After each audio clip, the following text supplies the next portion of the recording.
doing this right? Okay, cool. Oh, wait, I think we're recording. Yeah, it says recording. Yeah, that would be recording. So hi everyone, it's KJ, and I'm here today, and I'm talking to Richard Roby. Richard Roby, when I saw him on Clubhouse and I heard the things he was saying, I was just like, oh my God, fascinated, because I love people that are interesting, innovative, and bring something substantive to the conversation. So as I started Googling and researching him, I was just floored with his impact to commit and give back to the community. He actually has a camp, which he will talk a little bit more during this interview about, and which actually really highlights his emphasis and his love for basketball. So, Richard, I don't want to talk too much because I don't know everything, about you. I'm learning as we talk. So I was wondering if you could, first of all, just tell us a little bit about Richard Roby, who you are, and you don't have to be humble. It's okay. Okay. I grew up in, Southern California, a single parent household with my two brothers and my sister. But when I was 14, of course, basketball was a part of our life. My dad played basketball, and my dad had a lot of other children as well too, outside of us. But we'll get back to that part. But anyways, me and my brother ended up getting recruited to go to a boarding school in Massachusetts. And so he went to a school in Wow. Connecticut. I went to a school in Massachusetts. When I was 14, I left California to go to Massachusetts to go to boarding school to play basketball. At that time, I never even been past Las Vegas. That's like the furthest I ever been east.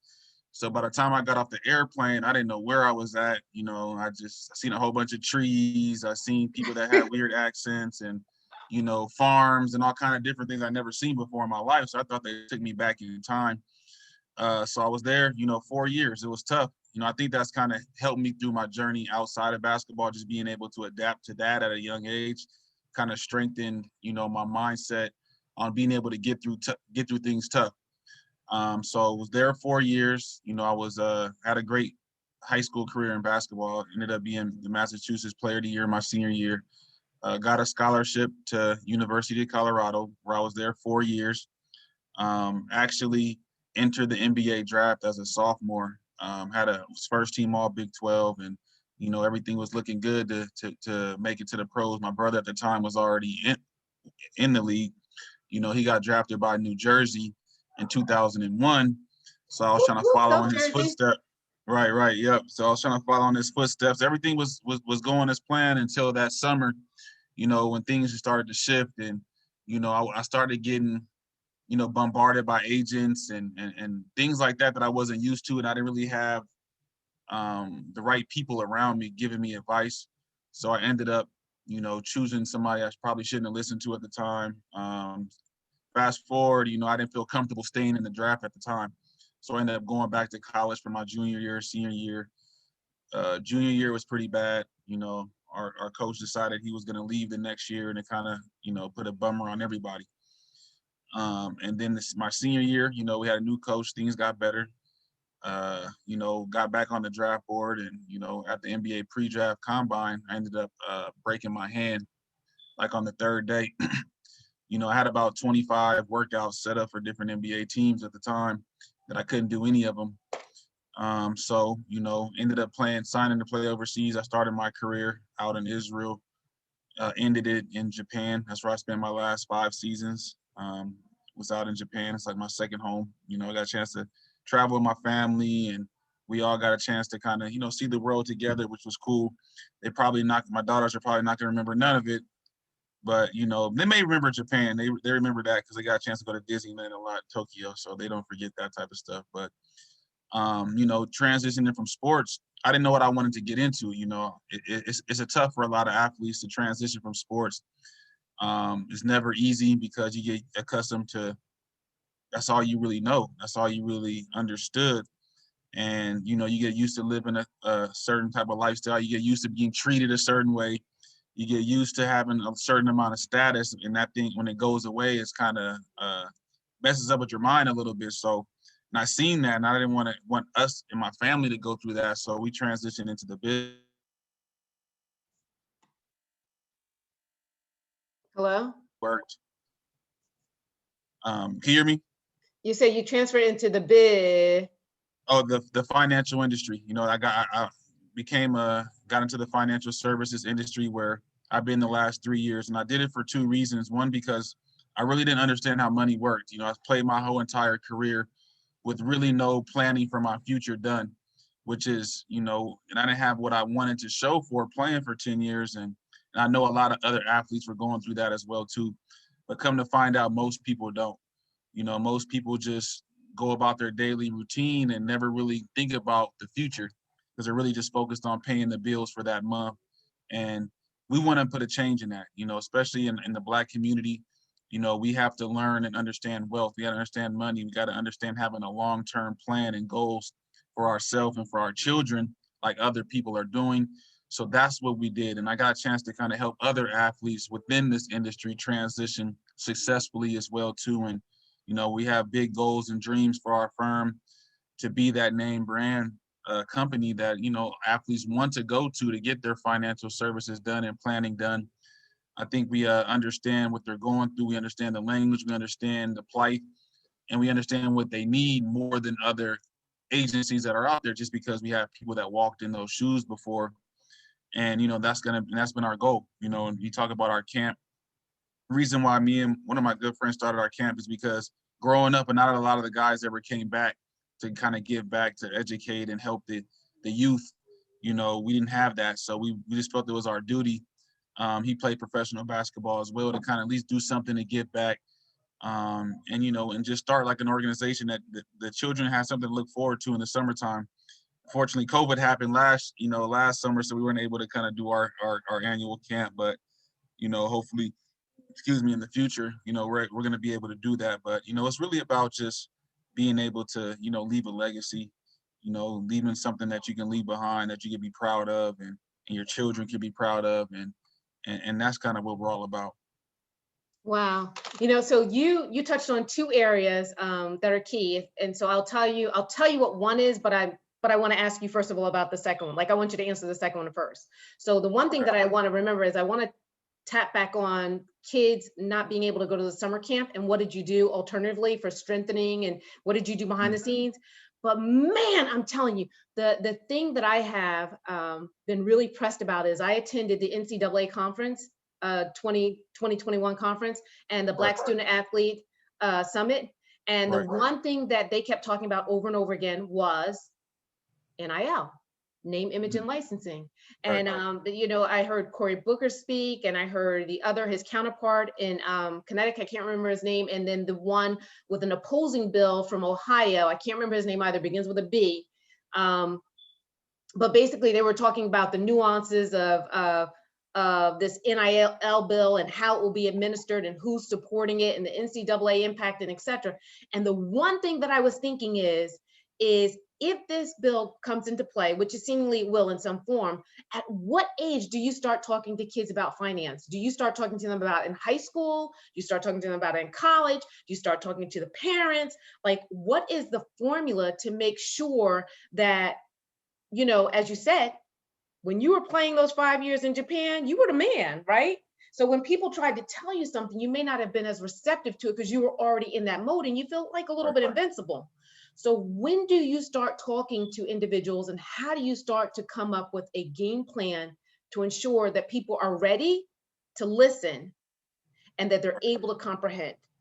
I'm sorry, I wasn't you no got talkative, so sometimes I talk a right. lot. So just Okay, work no with me. worries, don't worry. I understand. I think you have to make them want to understand. You can't force it upon them. You got to make them want to hear about it. You got to make it interesting for them. You got to make it easy for them to understand because sometimes, you know, especially advisors can make things a lot more difficult than it has to be when explaining about money and finance and things like that. So it's not a difficult thing if we put it together the right way. But the number one thing is we got to educate the parents, you know, because the parents are the number one influence on that person's life. So if they're educated on money and wealth and all that type of stuff, it's going to be a lot easier for them to be able to educate their children on it and to have, since they already have that influence over them, you know. So to me, that's the number one thing. And that's how you really start to build wealth and generational wealth is through education. because if the parents are educating the children not, or vice, you know what I mean, it doesn't work, because somebody's going to squander that wealth if it's not understood the correct way. So definitely educating the parents, but also making it fun and understandable for the youth to be able to, you know, make those changes. And, you know, because who doesn't want to understand about money?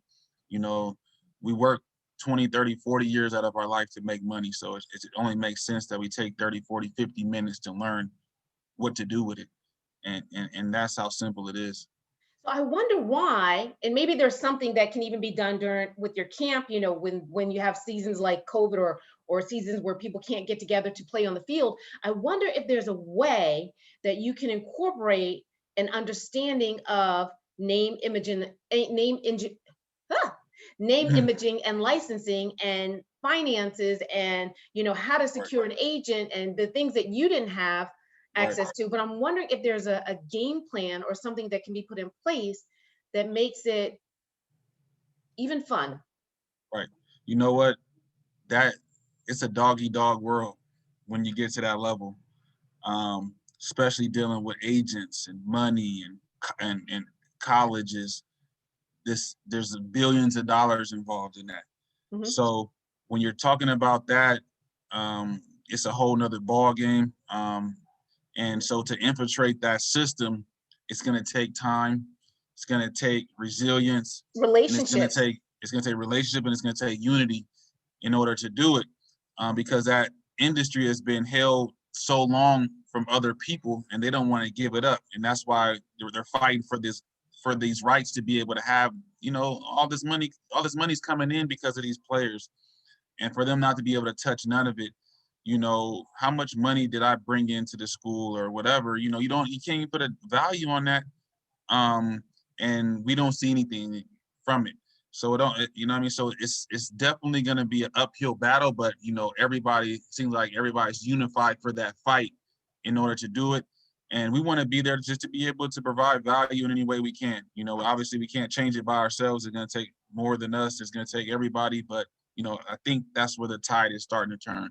So let me ask you something, because I believe that there is a certain age, you know, I told you beforehand, I love middle school students. I love them because they're transparent and all they want to do, in middle school, all they want to do is be the best at something.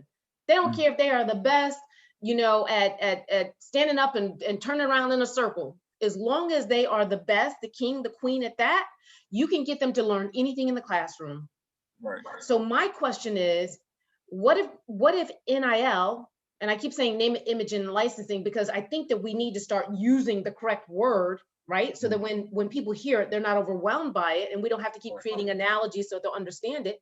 But why not start to teach name, image, and licensing? Why not start to teach financial responsibility in middle school when people have the greatest amount of gray matter mass in their brain? Like actually, adolescents are able to learn things the quickest, right? And actually return it and then actually apply exactly what they've learned. So if we start to look at that age, as far as, you know, working with coaches, working with kids, working with parents, I think that you can create a solid foundation. So in 8th grade, your world is a little bit smaller. You know, you went to boarding school when you were 14. Yes. So before 14, middle school, your world was a little bit smaller, right? Stable. You knew who your leaders were. You knew who you were going to respond to. But once you reach that high school level, yeah, it does become dog eat dog. I tell you something, the guy that I dated in high school, what kind of dated, you know, whatever. I had my big crush, I'll put it that way, in high school. He was his freshman year of high school, he won all state football, right? And so his sophomore year, he was like all whatever, like he was even bigger. I don't know what bigger is, but he was even bigger. And so from his sophomore year in high school, he was a phenom in football. His name's Kenny Sally. And so with that in mind, it was getting harder and harder to approach him with some of the other stuff because he knew he was going to college. You know, he knew he was good. Even when he didn't stay in college, I mean, the NFL was like, look, Kenny, we'll take you right now. We'll take you today with injuries, whatever. We'll take you because he was just that good. So once he reached high school, it was harder to infuse something new. But when you have them in middle school, with all these different leagues, the Pee Wee leagues and etc., it just seems like there's an opportunity. Yeah. Nah, there is. You know, I think most countries around the world teach finance and more than they teach it here. I think there's only 3 states in America that have a mandatory finance class in high school. So there's a reason for that, you know. So we gotta, you know, our company's mission is no family left behind. You know, most of the financial industry is really fighting over the top 5% of the wealthy, so the wealthy to manage over that money. And the rest of everybody else, they can get it through the job. They can get it from whoever. If they end up wanting and talking to somebody that can help them, then oh well. So there's been families that have been left behind.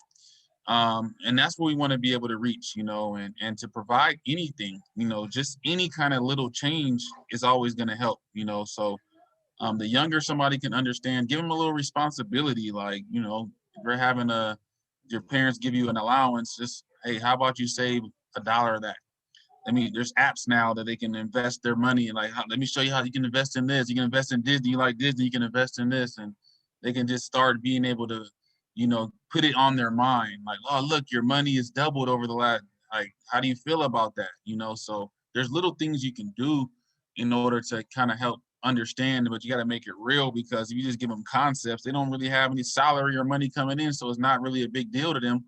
But if you start giving them those type of responsibilities and, you know, and those type of things, I think it can also help. So let me ask something, Kobe. Do you have like maybe 3 or 4 of those tips of things that they could do? I'm not asking you to tell me right now, but do you have 3 or 4 that you could probably conjure, or 7? Yeah, yeah. I love 7. I love 7, right? But 7. So let me ask you this. If you were able to create 7 of them, could you possibly put them on your website? And today I can tell people that they can look at your website at X day. I'm an action person. I believe in getting it done. I told you I used to be in I'm hotel like, sales in New York.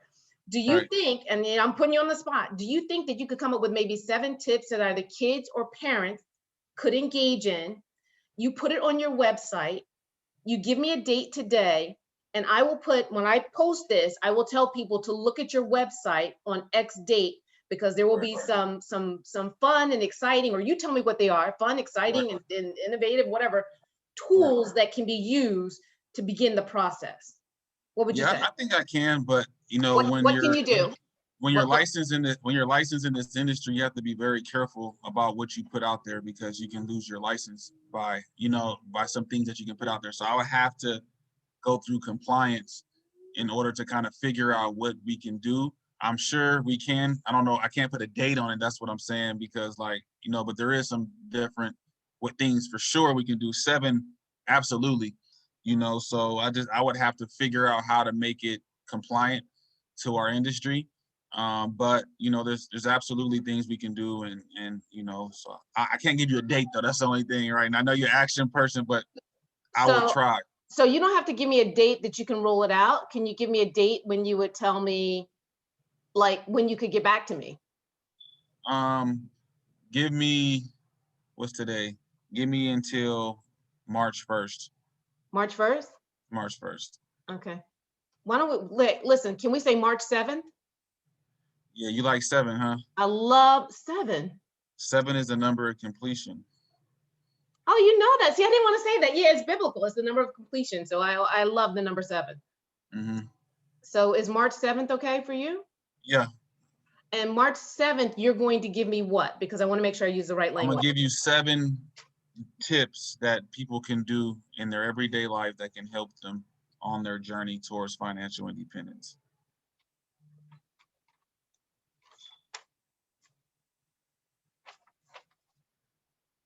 And maybe I can use it for the book I'm gonna write soon. And you'll mention me in the book? For sure, you know.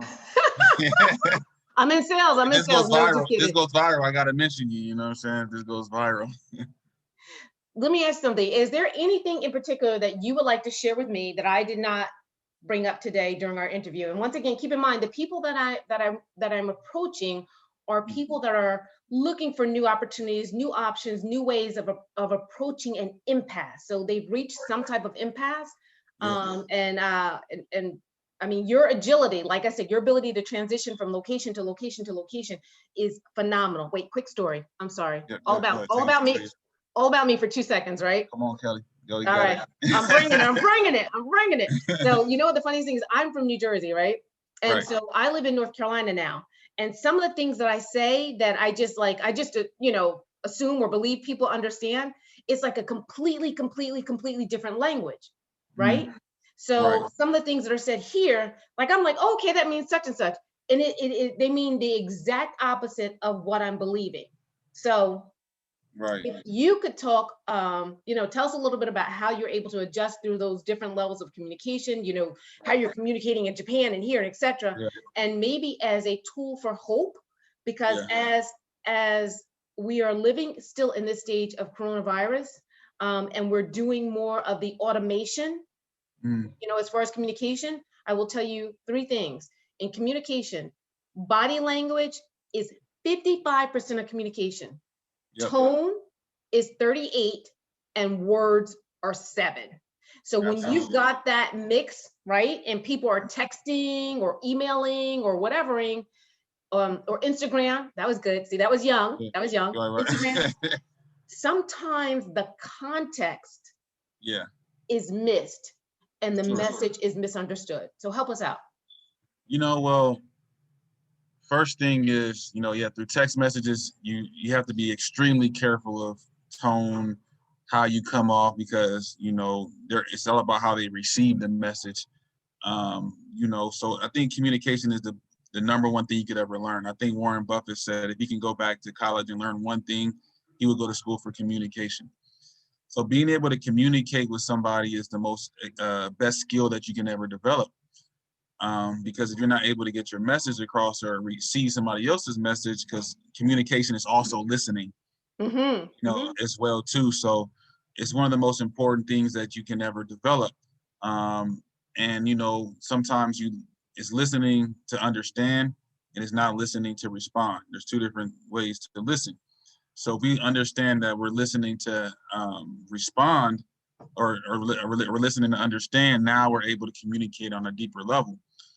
Just being able to communicate in different areas, there's some universal communication things, that are going to go on no matter what language you speak. Smiling is a universal way to communicate, laughing, being upset, crying. Those are all universal communication things. And I think just being open, and trying to understand somebody is the number one thing, because we want to understand people from your own level, but you got to understand things from their level as Yes. well too. Yes. And if you're able to do that, then you're able to sympathize and empathize more, and you're able to communicate better. Can you take less things personal that way? And and that's where we kind of have a lot of arguments and things like that, because we're taking things personally and not really understanding, like, why is that person like that? You don't know what they've been through. You don't know what they've gone through. So you can't judge that person. Context. So so I think that's something that we all can develop more of. And I think just being in so many different places, you have to learn that. Being around a lot of different types of teammates, coaches, environments, I think it helped me adapt and learn how to understand and communicate with people well. I understand language and things like that, to be able to, get my point across in a way that they can understand it from where they're at right now. Right. And I think And that's why we understanding and have also, success. I'm sorry, I was Go gonna ahead, say go ahead. understanding and also actionable steps.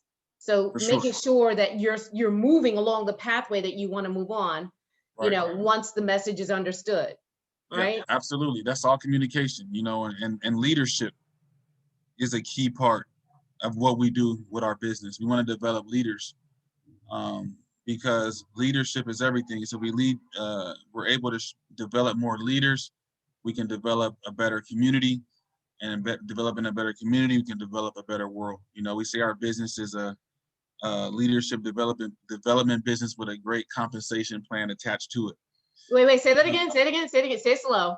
Okay, we're a leadership development system, but with a great compensation plan to match. So we're developing leaders, we're developing our own personal self, and that is the biggest battle that anybody could ever deal with, is dealing with self. I can't change you, but I can change me. And most people don't want to deal with the battle internally, so they take the external battle because that's easier. So if we fight to develop ourselves, we fight to develop our own weaknesses and go to war with those weaknesses, we can also develop ourselves. And by turn, we can become better leaders and develop more leaders that way as well too. So I think everybody's battle is different, but it's the same. You know, we all have different things, traumas, things like that that happen to us, different things that we're dealing with. So it's how we deal with it and surrounding ourselves in the right environment of people that are on the same wavelength. You know, it's going to be hard to develop if you're in the wrong environment. You know, no matter how strong a seed is, if it's not in the right environment, the right soil, the right sunlight, nothing's going to happen for that seed. So that environment is extremely important too. So we're really, especially with our company and our firm and our office, we want to be around we want to work with the right type of people. We want to work with the people that want to be in that positive environment, that want to thrive, that want to see themselves do better. And that's what we're all about. I love being around people like that are energetic, vibrant, happy, you know what I'm saying, excited about where they're going, about their future. And once you're able to do that, you know, sky's really the limit. There is no limit. Only limits is we put on ourselves. And, you know, and nothing's impossible in this world unless we believe it's impossible. And that's the battle, is being able to conquer that. You see Tom Brady win another Super Bowl yesterday. Why? Because he has complete control over his mind and how he thinks. Yeah. You know, he doesn't let things get to him. There's a fortress around him. So his complete focus is always on what it needs to be focused off of. And that's what separates the good from the great in anything. I just listened to a comment or I just listened to Dondre Whitfield the other day, and he gave like the most powerful comment. It was more or less along the lines of, you know, we deem people to be geniuses. And he said the people that we deem to be geniuses and superstars are not necessarily geniuses as far as intellect. They are genius in style. And when he said genius in styles, is he said that they know what they want to do and they won't let anybody tell them that they can't do it, right? Yep. Or don't do it. Absolutely. So they don't listen to the don'ts, they listen to the do's. They surround themselves with the do's to get that done, whatever it is that's done. And Right. sometimes what happens in life is that we forget that our do's are powerful. And so when we forget it, what we do is we continue to surround ourselves with people with the don'ts. Right. And that do becomes less and less and less and less of a priority. Right. And we have less and less impact. And that also leads to, you know, like self-doubt and insecurities and all that other kind of stuff. But absolutely, man, Richard, you are powerful. I love the fact that I had a chance to meet you and talk to you and all this other kind of stuff. Let me ask you things this. Things don't happen on accident. You know, there's no such thing as coincidences in this universe. So, There's no this is coincidence with supposed to God. happen. You know, so this is supposed to happen. You know, we'll see what happens from here, which is going to be exciting to see. You never know. So I'm excited to kind of see as well too.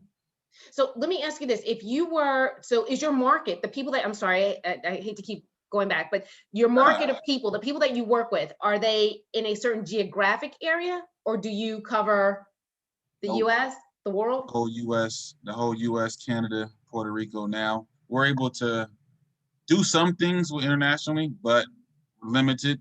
But here in the United States, there's no limits. I got teammates in this business all over the country right now, and and we're looking to expand. You got to think about it. If 95% of people have been neglected by an industry, that's 95% of people that we can go out there and help in this country alone. So let's just say, I can't help them all. So we're always looking for the right type of people, because if we don't, America's in a financial dilemma for a reason, because the education isn't there. We can provide some value to every single household. We can start changing some things.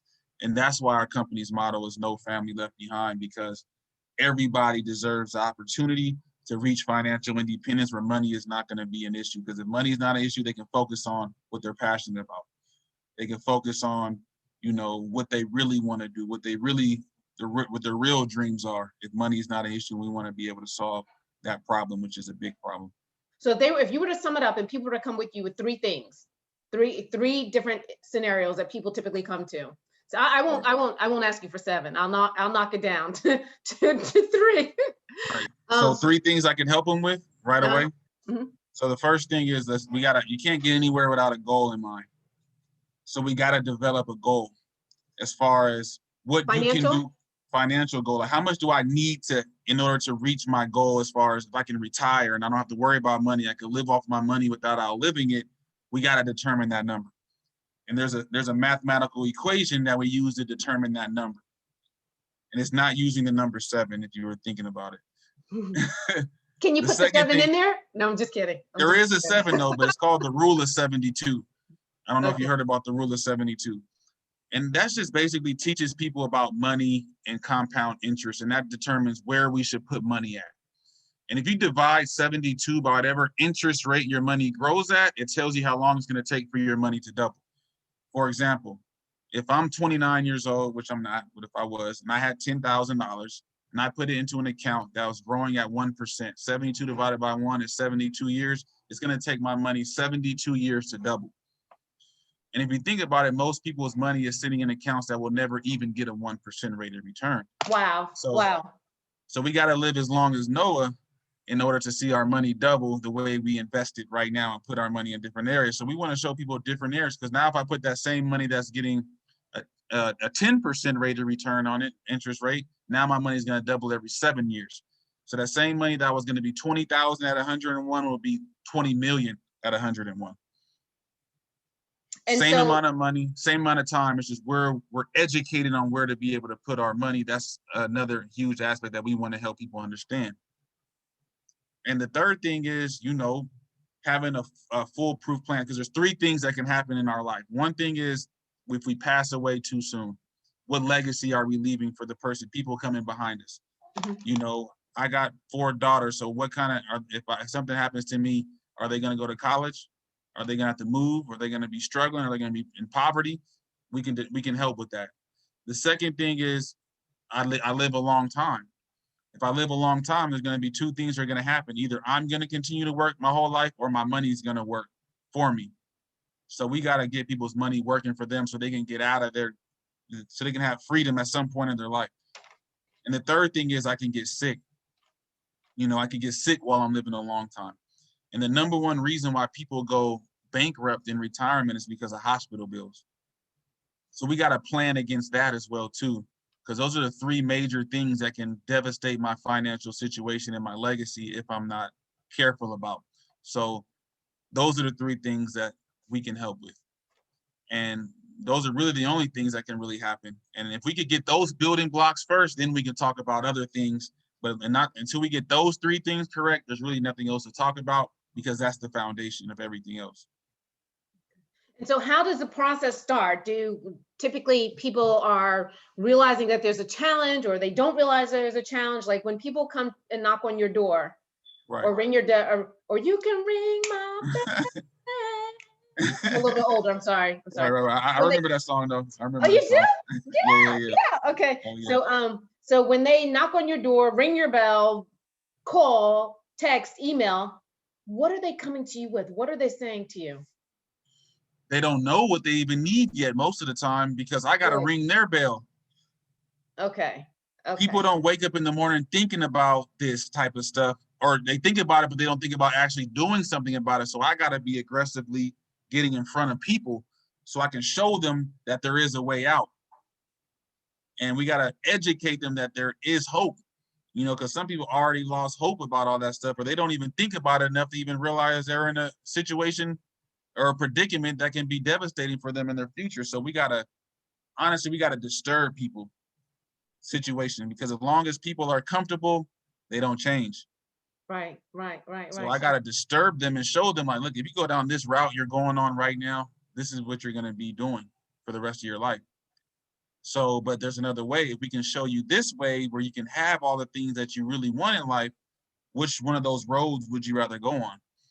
And, and they got to have the willingness to want to change. So we have to kind of nudge them a little bit. We got to, because if somebody's asleep, or an object in motion is going to stay in motion. But an object that's sitting there is going to sit there until acted upon, right? So we got to act upon them to get them to make motion happen for themselves.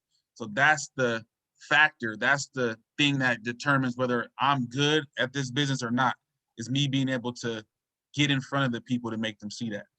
And that's why people quit the business, because they're not tough enough to be able to have those conversations, to be aggressive enough to be able to help somebody want to change their situation. But I don't have that problem, because I know what I'm doing is right. I know what I'm doing is good. So I don't mind talking to just about anybody. And, and I already know they're going to need something that we can help with.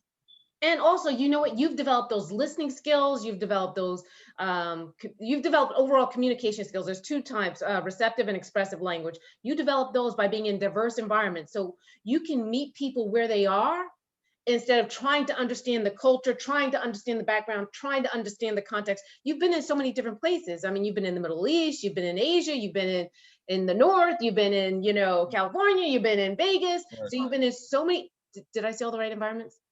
Yeah. South America, Central America, all over. Okay. So, we've been in we absolutely been everywhere.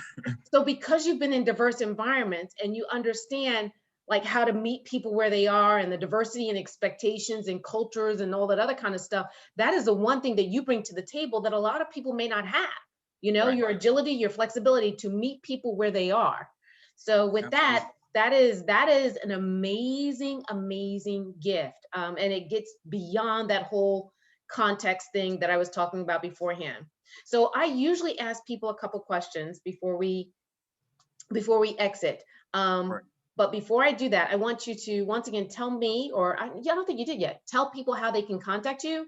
Okay.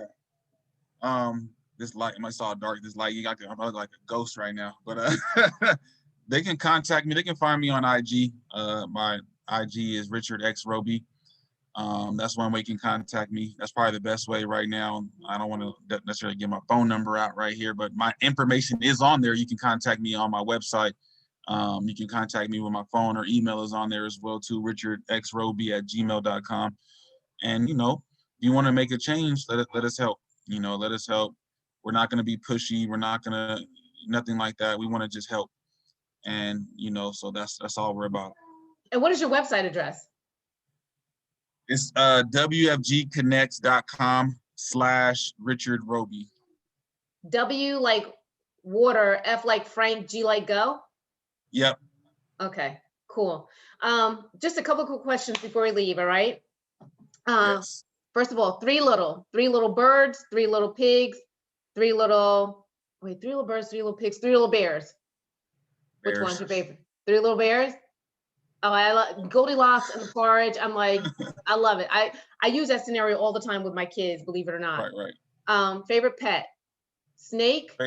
Oh, go ahead. Wait, I'm gonna wait until I get snake, hamster, or goldfish? Snake, hamsters. It's just me. I want a snake. Are you serious? Are you serious? You're not afraid?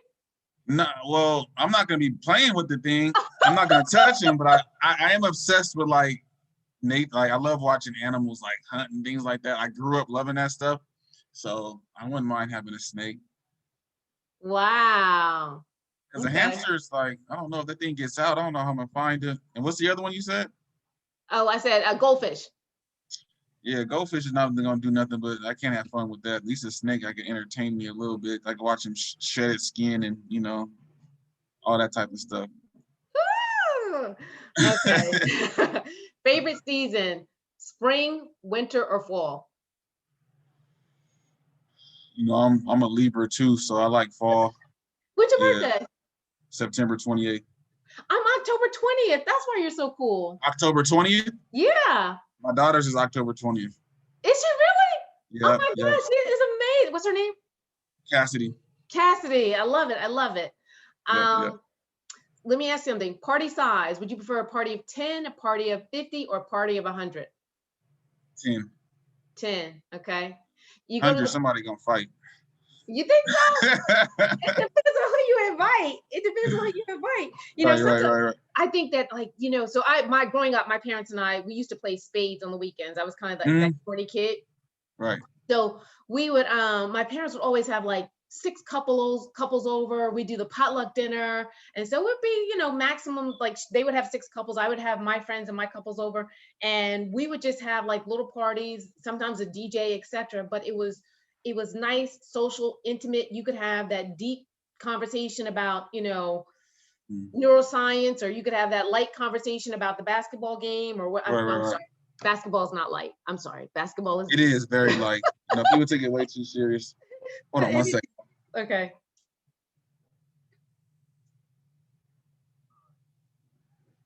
Okay. Alrighty. Right. Well, I realize you're about to go, but I will tell you this. The funniest thing is my team growing up was always the New York Jets, right? Okay. And so sorry to hear that. Watch yourself. So the New York Jets, and so my dad and I would watch the Jets by ourselves because everybody would make fun of the Jets, right? Right. So they still have a team, by the way. They're still a real team. Oh, you're so funny. You're so funny. So my best friend was a model, right? And she was dating Eric McMillan, who played for the Jets, right? Okay, so you know it is. Okay, so on that team, right? I don't know who it is. I don't know who it is. I'm sorry. He was on the team.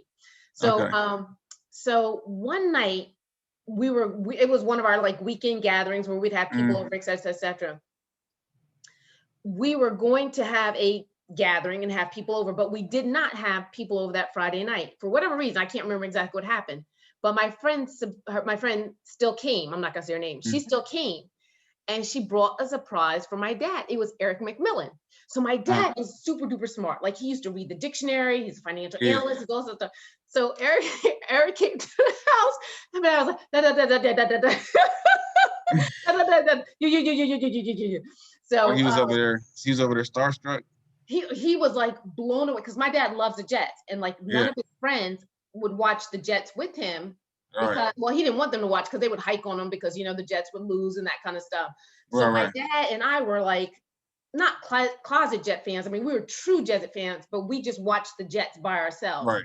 And so that was one of those things where it was going to be a larger party, and then as it kept dwindling down, it was still an amazing party or an amazing event. Because he was there, and once again, there was that intimate conversation where you get to know about people, etc. Absolutely. So the 100 people has always been. I mean, it's cool because I like to dance, but I just don't think that you get to know. Yeah. Right. Absolutely. I agree. Because you're not gonna be able to talk to everybody, most likely. But 10 people, you can get to know them pretty well. Yeah.